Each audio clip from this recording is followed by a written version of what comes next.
जिला अलीगढ़ के तहसील अतरौली में सफाई कर्मचारियों ने किया धरना प्रदर्शन, नगर पालिका पर लगाए भ्रष्टाचार के आरोप। आपको बताएं, तहसील अतरौली में आज सफाई कर्मचारियों ने अतरौली नगर पालिका के सामने आज धरना दिया और नगर पालिका में भ्रष्टाचार के आरोप लगाए और कहा कि हमारे साथ उत्पीड़न हो रहा है और उन्होंने अपनी 13 मांगे बताए और अपने ईएसआई पीएफ में घोटाला होने की बताया और न ही हमें कोई कागज दिए गए हैं और न हमें कोई पीएफ नंबर बताया गया है और उन्होंने सुपरवाइजर को सीनियरिटी के हिसाब से नियुक्त किया जाए। वह सफाई कर्मचारियों के साथ सौतेला व्यवहार न होना बताया गया है और उन्होंने बताया जो अन्य समाज के लोग सफाई कर्मचारी में लगे हुए हैं उनसे ऑफिस में काम कराया जा रहा है और उन्हें पानी पिलाने के लिए रख रखा है और हमारे 5 कर्मचारी बिना नोटिस दिए निकाल दिया गया है, उन्हें तत्काल वापस लिया जाए और नाइट में ड्यूटी करने वाले कर्मचारियों को अलग से पैसा दिया जाए और कर्मचारियों को 5 साल से ना ही वर्दी मिली है ना ही झाड़ू वगैरह मिली है, वह कर्मचारी अपने पैसों से ही खरीद रहा है और अतरौली नगर पालिका में कोई अकाउंटेंट नहीं है जिससे नगर पालिका में ये सब धांधलीबाजी चल रही है। अतः नगर पालिका में एक अकाउंटेंट होना चाहिए और एमआरएफ सेंटर में सफाई कर्मचारियों की अलग से भर्ती हो और ठेका प्रथा में ड्राइवरों के वेतन की भी घोटाला हो रहा है। इन मांगों को लेकर आज अतरौली नगर पालिका के नीचे धरना चल रहा है। अगर हमारी कल तक मांगे नहीं मानी गई तो 2 दिन बाद सफाई कर्मचारी पूर्ण रूप से सफाई की भी हड़ताल कर देंगे। मौके पर मौजूद रहे प्रदेश उपाध्यक्ष अशोक चौधरी, प्रदेश कोषाध्यक्ष मनोज कुंदवाल, शाखा अध्यक्ष मुकेश कुमार, शाखा महामंत्री गौरव कुमार चौहान, राजेश कुमार, संजीव बैरागी, छोटीलाल राणा, भोला राकेश,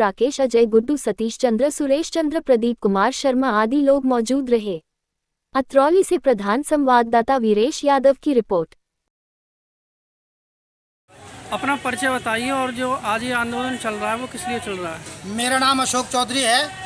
मैं सफाई यूनियन 72-62 का उपाध्यक्ष, उत्तर प्रदेश का उपाध्यक्ष हूँ और ये आंदोलन नगर पालिका व अधिकारियों की हठधर्मी के कारण चल रहा है।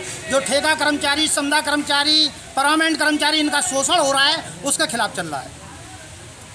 तो अभी तक आप ये धरना प्रदर्शन कब से चल रहा है आपका? ये हमारा धरना प्रदर्शन कल से चल रहा है और आगे भी अभी ये चलेगा जब तक हमारी मांगें मंजूर नहीं होंगी।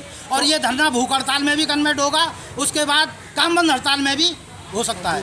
तो ईओ मैडम ने आपको कुछ आश्वासन दिया हो? कोई आश्वासन दिया ना ही कोई हमारे पास, कोई अभी तक उनके पास से लिखित रूप में कोई ऑर्डर आया है कि हमसे वार्तालाप करो, ना ही हमारी अभी तक कोई वार्तालाप हुई, ना ही हमारी कोई सुनवाई हो रही है अभी तक।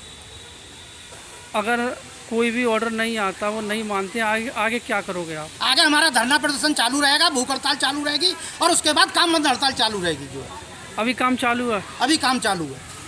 हमारी संविदा व ठेका का पीएम में तत्काल रूप से लागू हो, पेमेंट हो तत्काल रूप से। अच्छा, हमारा जो पीएफ बाकी है 2011 में सरकार का आदेश हुआ था, 2011 से अभी तक इन्होंने पीएफ का कोई हमारा पेमेंट नहीं किया। 2011 से लेकर के और इसमें घोटाला है बहुत बड़ा पीएफ में। ठेका प्रथा 410 रुपये का जियो सरकार से आ चुका है, इन्होंने अभी तक लागू नहीं किया, वो हमारा तत्काल प्रभाव से लागू हो।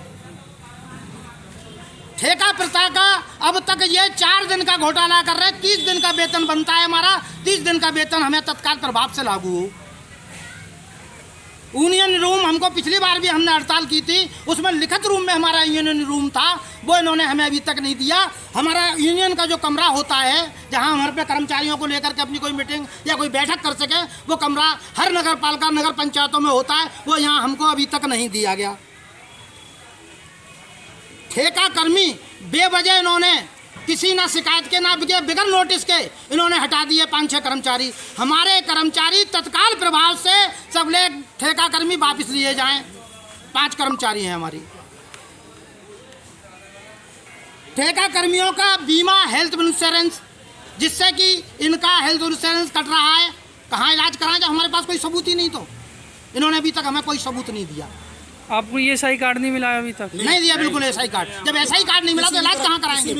किसी भी कर्मचारी को नहीं दिया गया। ना PF नंबर मिला, ना PF नंबर, संविदा कर्मियों का 9% और 4% का लगना चाहिए, वो इन्होंने दिए, वो इन्होंने अभी तक नहीं लगाया। सुपरवाइजर हमारे जैसे सरकार ने आदेश निकाला कि वाल्मीकि समाज का सफाई कर्मचारी जब बुजुर्ग हो जाता है, सीनियर हो जाता है, तो उसको किल्लत और चपरासी तो बनाते नहीं है ये, तो उसको जमेदार बना देते हैं। तो उन्होंने ऊपर से नकलऊ से भर्ती बंद कर रखी है, लेकिन सीनियरिटी के हिसाब से जमेदार बनते हैं यहाँ पर। तो यहाँ पे गंडगोल करने के बाद उस जमेदार को जो जमेदार जब बनाते हैं तो ले दे करके जमेदार बना देते हैं, सीनियरिटी के हिसाब से जमेदार नहीं बनाते। तो हमारे जो भी जमेदार बने वो सीनियरिटी के हिसाब से बननी चाहिए सरकार के आदेशानुसार। हम कोई भी काम अब संवैधानिक नहीं कर रहे, संवैधानिक रूप से कर रहे हैं और संवैधानिक की हमारी मांग है और हम कानून के दायरे में रहकर ही अपनी मांग कर रहे हैं। जो सरकार हमें देती है उतना तो हमें दो कम से कम। सफाई कर्मी सफाई कर्मियों से सौतेला व्यवहार, अन्य समाज के लोग बैठ करके जो कल परसों भर्ती हुए बैठ करके मौज ले रहे हैं। वाल्मीकि समाज का 40 साल का और 50 साल का बुजुर्ग भी और जो है नाला निकाल रहा है। तो ये सौतेला व्यवहार है। सबरे कर्मचारी जिसको ड्यूटी सफाई कर्मचारी की वो सफाई का कार्य करे, हमारी ये मांग है। उसमें कि हमारे लोगों से काम कराया जाता है और जो ठेके के कर्मचारी हैं वो गायब है, सब वो पैसा सब गोलमाल हो रहा है। उसका भ्रष्टाचार पूरी तरीके से लागू है नगर पालिका अतरौली में। 5 साल की वर्दी बाकी है अभी तक जो नहीं दी गई। झाड़ू फावड़ा परात आज तक नहीं दी गई। ये कर्मचारी ठेका कर्मचारी 8,000 की 9,000 की सैलरी पाता है, अपने पास से फावड़ा लाता है, अपने पास से परात लाता है, अपने पास से झाड़ू लाता है, कुछ सबको उपकरण नहीं दिए जाते, जबकि सरकार की तरफ से हर एक उपकरण का पैसा आता है और सब गोलमाल कर देते हैं ये अधिकारी लोग मिल करके। नाइट ड्यूटी खत्म की जाए। नाइट ड्यूटी का ठेका है पूरे उत्तर प्रदेश में, कहीं भी नाइट ड्यूटी नहीं है। जहाँ भी नाइट ड्यूटी लगती है उसका ठेका उठता है। पूर्व चेयरमैन जो थे, पूर्व चेयरमैन ही जब थी उस समय भी नाइट ड्यूटी लगती थी। इन कर्मचारियों को नाइट ड्यूटी का अलग पैसा दिया जाता था। और जब से नई चेयरमैन ही आई है, जब से नाइट ड्यूटी का कोई पैसा नहीं दिया जा रहा, इनका शोषण किया जा रहा है कर्मचारियों का। वो एक तरह से समझ लो बंधुआ मजदूरी कराई जा रही है इनसे। बताइए भाइयों, पुरानी चेयरमैन में पैसा मिलता था? धरना प्रदर्शन हमारा पिछले 1 साल से चल रहा है। हमारी काफ़ी गंभीर समस्याएं थी जिनको लेकर हमने सन 2023 में धरना प्रदर्शन किया था और इस समय हमारा धरना प्रदर्शन खत्म हुआ था। तो हमारे अधिकारीगणों ने हमें एक लिखित में समझौता पत्र दिया था, जिस समझौता पत्र पर वो आज तक खरे नहीं उतरे। और सबसे बड़ी समस्या हमारी ये पैदा है कि इस नगर पालिका में सबसे बड़ा घोटाला ये हो रहा है कि यहाँ कोई अकाउंटेंट नहीं है। अगर अकाउंटेंट नहीं होगा तो हमारी समस्याएँ बढ़ेंगी, गंभीर होंगी। इसलिए हम ये भी चाहते हैं कि हमारे अकाउंटेंट की सीट पे अकाउंटेंट हो, जिससे हमारी समस्याओं का समाधान हो। दूसरा काम ये है कि हमारे जो पीएफ का घोटाला है, करोड़ों रुपए, कम 1.5 करोड़ रुपए का घोटाला है समझा कर्मचारी पीएफ का, और इसमें कम से कम 1 करोड़ का घोटाला ठेका कर्मचारी पीएफ का है। और समस्या बहुत गंभीर है।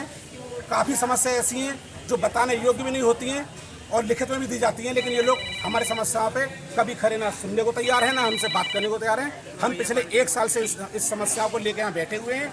आज हम ये 2023 के बाद 2024 में फिर दोबारा धरना करना पड़ा है। वो भी इसलिए करना पड़ा है क्योंकि अगर ये हमारी समस्याओं का समाधान करते और हमारी समस्याओं को सुनते तो शायद आज हमें यहाँ बैठने की ज़रूरत नहीं होती। ये अधिकारी निकल जाते हैं हमारे सामने से, अभी भी अधिकारी निकल के गए, लेकिन किसी ने हमसे ये नहीं पूछा कि आप लोग यहाँ क्यों बैठे हो।